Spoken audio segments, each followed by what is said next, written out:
If you're not a punkadunk, what are you? No? You're not going to talk?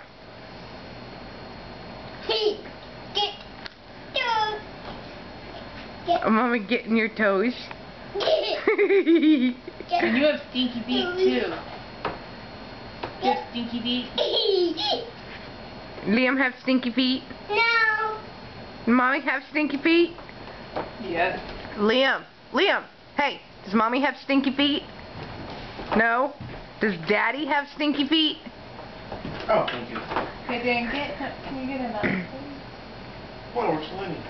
Liam! Someone else is eating. You got food right there. Liam, hey, little dude. Hey, shaking your head. You're gonna get dizzy. No? Mommy's gonna get your toes. Mommy, get your toes. Mommy, get your toes. Is Mommy getting your footsies? Footsies.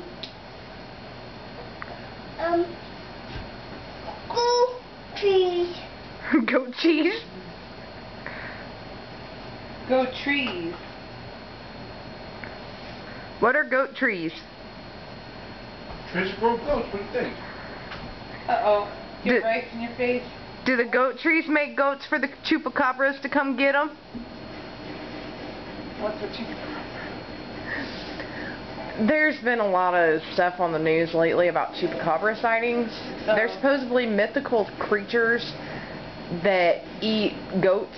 They like suck the blood out of them, and people are trying to say they've seen them. To me, it looks like a whole bunch of frickin' animals like coyotes and dogs with mange, like really, really bad. But everyone's claiming it's chupacabra. Is that supposed to be a good or a bad thing? Or just in a general thing? I don't know. But here pretty soon, if people start believing the chupacabras, well, then everything mythical is going to come out of the woodwork. Yeah. Eventually, people are going to start seeing, like, real vampires. Mm-hmm. The ones that actually only survive off blood. Yeah. Not the ones that drink blood plus eat regular food. Liam. Liam! Kitty. You're a goober. Ooh. Excuse me. Bunghole? Did you just say bunghole? I think so. I don't know what he said.